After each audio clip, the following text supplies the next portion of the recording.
जी पप्पू बोले प्रणाम। आपके गांव में पप्पू यादव आए हैं जी आपको क्या लगता है मदद होगा?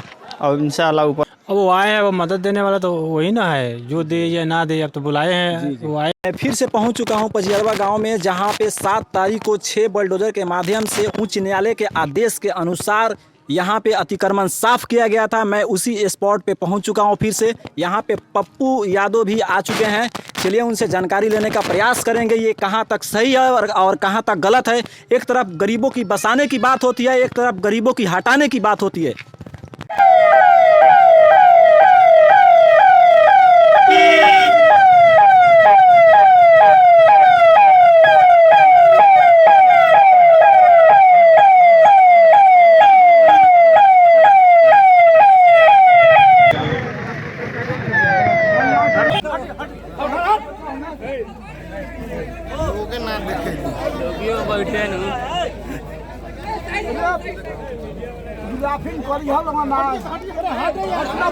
में पप्पू यादव आए हैं जी आपको क्या लगता है मदद होगा?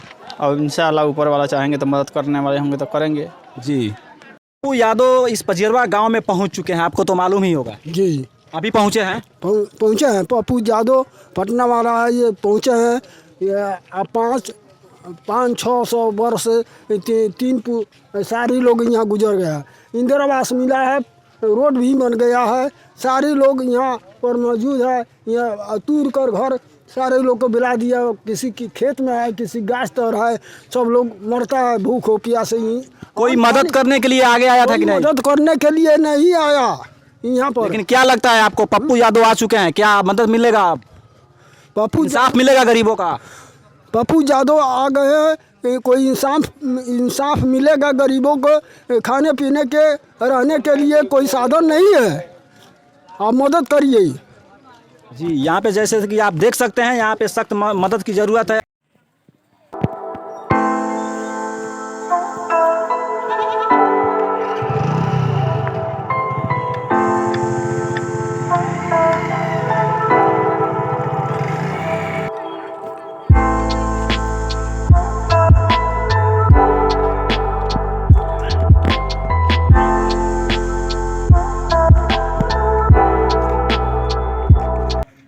पप्पू यादव आ गए हैं आपके गांव में, क्या वो उनके तरफ से कोई मदद मिलेगा?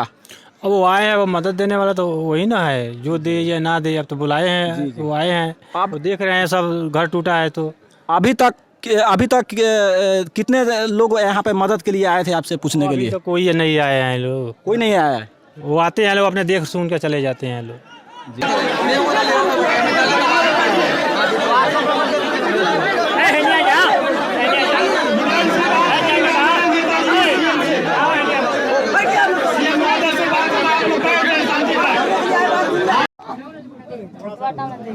थोड़ा पेशेंस रखो,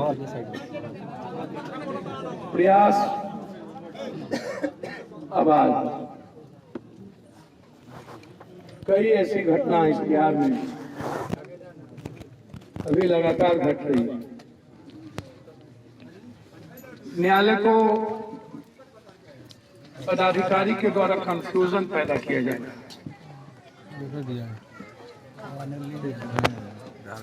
न्यायालय जो प्रेजेंट करेगी गवर्नमेंट या उसके न्यायालय पदाधिकारी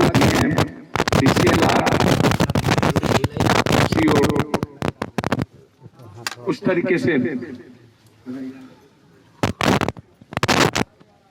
चीजें होती हैं। सब कुछ का रास्ता है।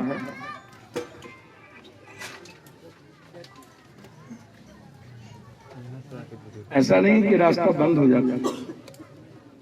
इस काम करने वाले लोग इस हिंदुस्तान में नहीं, इंसानियत को समझने वाले लोग इस हिंदुस्तान में कभी आए नहीं।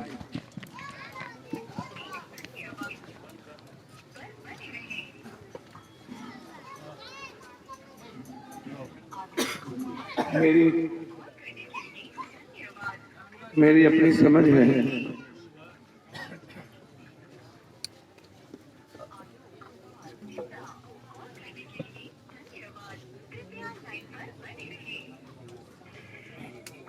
जी पप्पू बोले प्रणाम। मैं पहले तोरा 2-3 चीज के आग्रह करने लगी जे ठीक है। एक आग्रह पर्सनल आग्रह छे, एक आग्रह बहुत बड़ा आग्रह छे पर्सनल। तू हमार भाई छो, छोट मंत्री अब छो, हमार एक पर्सनल आग्रह छे, तू अभी डीएम और तिहारी बात कर, हम हाथ जोड़े छे तोरा से 160 घर जो 140 सालों से रहे, उसमें 4 सेना के लोग हैं, सेना बॉर्डर पर है, 3 सेना बॉर्डर पे, 2 सेना रिटायर कर गए लगभग। यहाँ वो ये ब्लॉक है सुगौली और गांव है बजियरवा।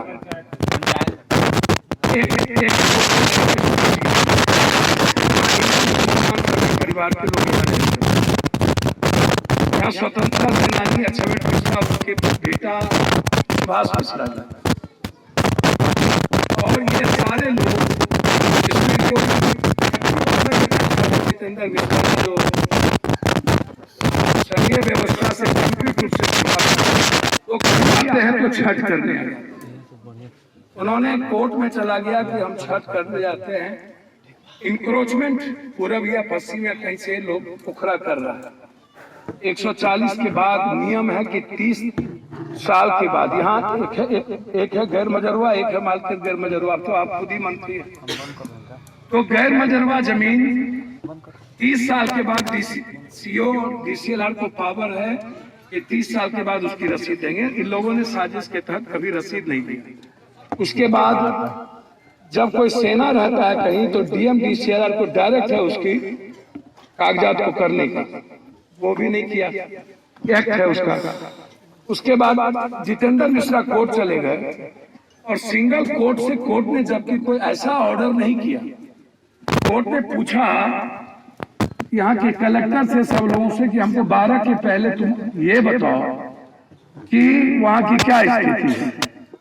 कोर्ट आए, पूरा फोर्स लेके बुलडोजर लेकर के डीएमएसपी आया और लगभग 160-70 जो 140 सालों से 2 महला 3 महला बिल्डिंग बनी हुई है उसमें 30 घर को आकर के उधर से ही एक है नक्षत्र मिश्रा जी का घर है, नौरन मिश्रा का, दूसरा सुभाष जी का, उधर से ही तोड़ते तोड़ते 30-40 घर को तोड़ दिया। अब अभी 12 तारीख को कोर्ट में सुनवाई है। पहले डीएमएसपी को इन लोगों ने जिस तरीके से डीएम डीसीएलआर को जिस तरीके से प्रभावित किया, सही कागज नहीं वहां सबमिट कर पाए ये लोग कि कितने सालों से है, क्या स्थिति है। और उसके बाद जब इन लोग इस पार्टी का, थर्ड पार्टी का जब सब कुछ इन लोगों ने लिख के दिया तो उसका कोई अभी तक रिसीविंग भी इन लोग को नहीं मिली। कोर्ट में साथ में जब इस तरह की चीजें थी इन लोगों को लगा अभी डेट हमारा 12 तारीख को है, फिर इस पर बहस होगी। लेकिन इस बीच में आकर के आतंक का माहौल बना हुआ है। बस मैं इतना ही कह सकता हूँ आपके भाई मेरे, सुगौली पंचायत बजियरवा सब के सब यहाँ पर गरीब आदमी जिंदगी किसी तरह मकान बना करके रहा है। जी सुगौली प्रखंड, जी पंजरवा पंचायत, अब 12 को वहां है। बस मेरा इतना आग्रह है, अमित शाह जज हैं, सिंगल जज हैं हाईकोर्ट, वहां ऑर्डर, मोहित कुमार शाह हाईकोर्ट में, हाईकोर्ट जी। अब मेरा इतना है कि हम लोगों को भी कोर्ट में अपने पीपी से बात करनी चाहिए। जो इंक्रोचमेंट पोखर पे हुआ होगा हम उसको हटा लेंगे या वो आके हटा देगा, लेकिन पोखर पर से बाहर जिसका कोई मतलब नहीं, पोखर को कोई इंक्रोचमेंट नहीं हुई। यदि उनको लगता हो कि जहां पोखर था वहां कोई 2 हाथ भी 1 हाथ भी इंक्रोचमेंट हुआ तो वो घेरा हम ही लोग दे देंगे, हम जितना पैसा घेरा में लगेगा हम दे देंगे, या इसका रूल है डीएम आप जिसको कहिएगा वो कर देगा।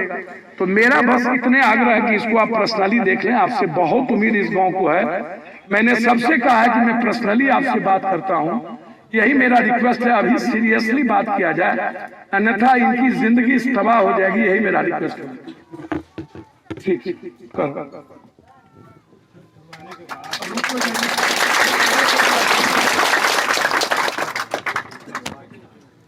मेरी बात समझ रही है, आप जितना जानते हैं ना सर, उससे करोड़ गुना ज्यादा जानते हैं।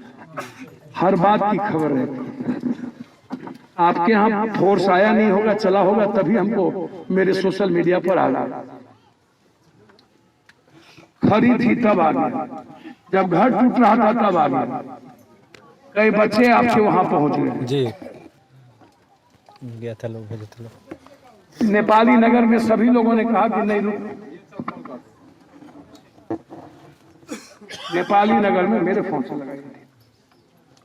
नेपाली नगर में सभी लोगों ने कहा राजीव नगर में कि नहीं रुकेगा।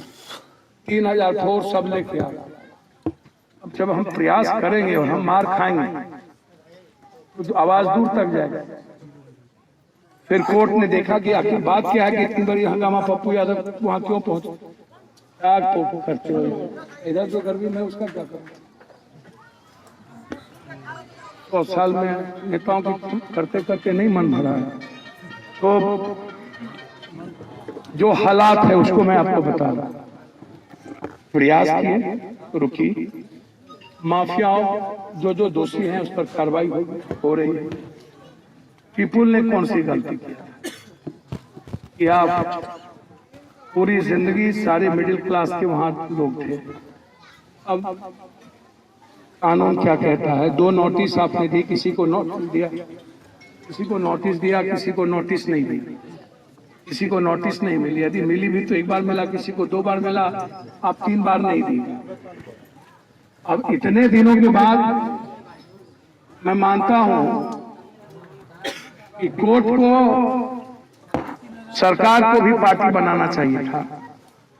और सरकार को भी इसमें देखिए है क्या, जब तक जनता की सरकार नहीं बनती है ना, और जनता को लोग नहीं समझते हैं। अब होता क्या है कि आप इस्तेमाल होते हैं, या आप आवश्यकता के अनुसार आपको भैया छोड़ दीजिए ना, चुप रहिए। भरोसा रखिए, मैं आपको वचन देता हूँ 12 तारीख को जरूरत होगी तो मैं अपना सीनियर लॉयर भी रखूंगा। और इतना ही नहीं, मेरी अभी मंत्री जी से बातचीत हुई, आलोक मेहता जी से, जो रेवेन्यू मिनिस्टर। इसके पहले भी 3 जगह हुआ था, तो जिसको मैंने बात करके प्रयास किया है कि अभी ऐसा कुछ ना हो बरसात में। तब तक हम लोग बहुत रास्ता निकालेंगे, देखते हैं कि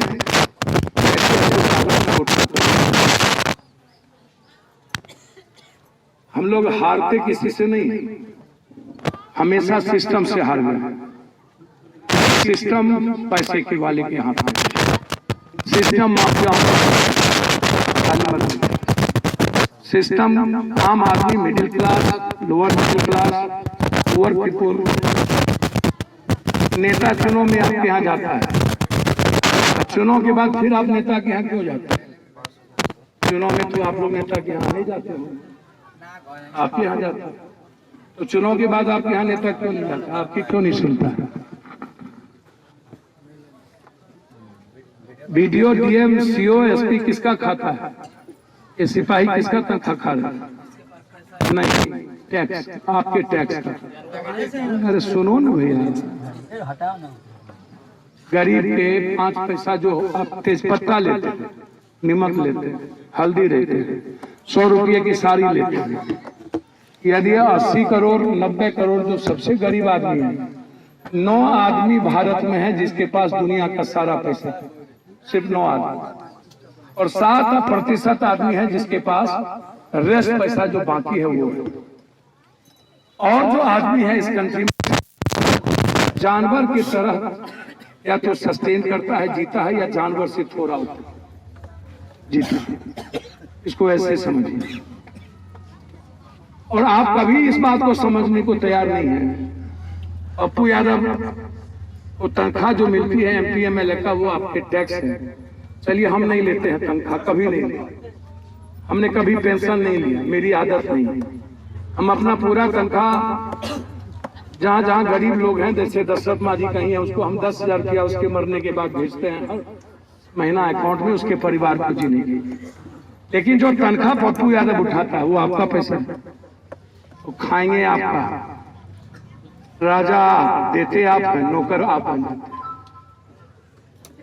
और स्कॉर्पियो फॉर्च्यूनर पर चढ़ने वाला आदमी मालिक हो जाता है।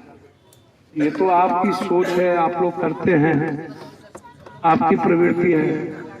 डीएम मालिक हो जाता है, आकर के हौंक देता है, लाठी चमकाता है, और कोर्ट के नाम पर उनको मौका मिल जाता है हम कर दें। जितना मोतिहारी में जमीन माफिया है उतना बिहार में कहीं नहीं, याद रखिए। बेतिया महाराज का टोटल जमीन, तो यदि नदी के बगल में टूटना ही है तो झील के बगल में टोटल तोड़ दो। झील के बगल में का है? बिहार के हर पोखर के बीच का है। अब पोखर किसका है? पोखर अब सब सार्वजनिक हो गया, किसी का बपोती नहीं। अब किसी के जमीन में ही कोई पोखर बनाया हो तो छोटी सी अपने जीवन जीने के लिए वो अलग, लेकिन लगभग बंदोबस्ती हो गई सरकार। तो सरकार की यदि बंदोबस्ती है पोखर पे, तो सरकार की जिम्मेदारी बनती है उसकी बाउंड्री करने। इतने दिनों से बीडीओ सीओ कर क्या रहे? 140 सालों से यदि ये स्थिति है तो इतने दिनों से कर क्या रहे? और आज एजेंडम ऐसी क्या आ गई 2-3 सालों में कि यहाँ पर हालात इतने बदल गए। 1 मिनट भैया, चुपने बोलिए। 2-3 सालों में कोर्ट चले गए, कोर्ट के बाद आए, कोर्ट का निर्णय क्या हुआ? आप लोग चुप रहिए भैया। हम आ गए हैं ना तो एकदम आप लोग थोड़ा अपना दिमाग लगाना छोड़ दें। आप लोग, हम रिश्ते के भीतर जीना जानते हैं और आप लोग सिर्फ एक दिन में रिश्ता बनाना जानते हैं, फिर दूसरे दिन तोड़ देना जानते हैं। इस दुनिया में माँ बेटा का तो रिश्ते नहीं बचा, माँ को छोड़ बीबी का हो जाता है, तब आप लोग कहेगा रिश्ता हमको पढ़ा। इसीलिए उसका छोड़ दीजिए, 2 मिनट में बीबियों को छोड़ देते। रिश्ते का एहसास इस कंट्री में है ही नहीं। मुझे पता है, मैं सिर्फ 4 बात कह के जा रहा था। पहला कि 12 तारीख को मैं प्रयास करूंगा कि कुछ न कुछ सही निर्णय हो या इस पर पूरी कार्रवाई। एक दूसरा, हम प्रयास करेंगे मुख्यमंत्री से बात कर इसका कोई न कोई रास्ता सही तरीके से निकले। चौथा, हम प्रयास करेंगे 140 सालों में एक्ट क्या कहता है, हमारा रूल्स क्या कहता है, हमारा जो रेवेन्यू एक्ट है उसमें क्या कहता है, इसका कोई रास्ता निकाल के आपके लिए लड़ने का, जीने का। 5वां, अंतिम, मरता क्या नहीं करता। जब जिंदगी खत्म ही करोगे तो यदि वैसे भी हुकूक करके मरेंगे, कुछ लोग कहीं हो जाता है, तो उससे बेहतर है कि जब लाइफ ही हमारी, जैसे हमारी एक विधवा माँ जिसकी 2 बच्ची हैं, 1 बच्चे हैं, उसके पास कुछ बचा नहीं और कोई रास्ता भी नहीं, और उसके 2 माले घर टूट गए, पूरी जिंदगी की कमाई लोगों की टूट गई। जो कुछ लोग सरकार कहीं हैं वो तो चले जाएंगे, लेकिन जब मैं बीच में जा रहा था जहाँ पर ब्राह्मण फैमिली 4-5 लोग हैं, उसको तो आधा धूड़ भी जमीन नहीं है। इसी में कुछ लोग और हैं जिसको कहीं नहीं है।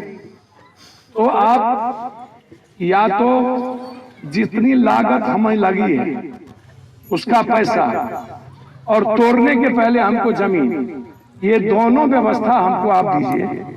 मकान में जितनी लागत है हमको दीजिए और जमीन दीजिए, ताकि हम, मेरी जमीन हो जाए और हमको जमीन, किसी को जमीन यदि हो कहीं तो आप उसको नहीं दीजिए, कोई दिक्कत नहीं, लेकिन फिर उसका पक्का मकान जो बना है, जो अपनी पूरी जिंदगी की कमाई लगा दिया है, वो तो आप दीजिएगा। आप क्यों हमको आप भार बनाइए। तो मैं आपको हृदय से कह रहा हूँ, डीएम ने फोन नहीं उठाया, अभी से लेकर के आपकी जिम्मेदारी, आपका दर्द मेरा दर्द है। वैसे तो मैं परसों ही जब गया में थे और आप लोगों ने किया जी। और आपके बच्चे जब कल हमसे मिलने गए, मैंने उनको कल ही कह दिया था कि मैं कल वहां जाऊंगा, क्योंकि कल 2-3 मर्डर हो गए थे। एक सिपाही को सिवान में मार दिया था, 2 बच्चों को मार दिया गया सिटी में। स्थिति अच्छी नहीं थी। मुझे लगा कि मैं पहले उस दोनों बच्चों के पास चला जाऊं। रात में जब मैं लौटा तो मैंने स्पष्ट कह दिया था कि मुझे आज यहाँ जाना, जबकि मधेपुरा में मेरे क्षेत्र में 2 मर्डर हो गए। मुझे यहाँ जाते ही मधेपुरा जाना। हम में जितनी क्षमता ईश्वर ने दी है, अल्लाह ने दिया, आप भरोसा रखिए, मैं माँ की तरह ही पेन लेता हूँ। मैं तब तक नहीं अपनी जिंदगी जी पाता हूँ जब तक कोई आदमी जीता नहीं। तो जितनी क्षमता हम में है और जितना ताकत हमको भगवान ने दिया है, वो पूरी ताकत और अपनी पूरा हम में जितनी विचार है और ज्ञान ईश्वर ने दी, उसका पूरा इस्तेमाल हम करेंगे और इस गांव के, इस पंचायत के आम आदमी की जिंदगी मुस्कुरा, इसका हम प्रयास करेंगे। किसी भी कीमत पर आप मजबूत रहिए, डरिएगा नहीं, आप हिम्मत हारिएगा नहीं। जो डरता है वो महापाप है, ये याद रखिएगा। और जो जीने का प्रयास नहीं करता, उम्मीद छोड़ देता है, फिर उसके साथ उम्मीद भी जिंदा नहीं रहती। इसलिए उम्मीद मत छोड़िए, प्रयास करेंगे। और हम पुत्रवत आपके बीच आए हैं। अपनी माँ का रक्षा जैसे कोई बेटा कर सकता है, वैसे ही पप्पू आपकी गांव की रक्षा का प्रयास। प्लीज, हमको परेशान हो। आप लोग यहाँ लेंगे कि वहाँ लेंगे? चलिए खाना दे दीजिए हमको।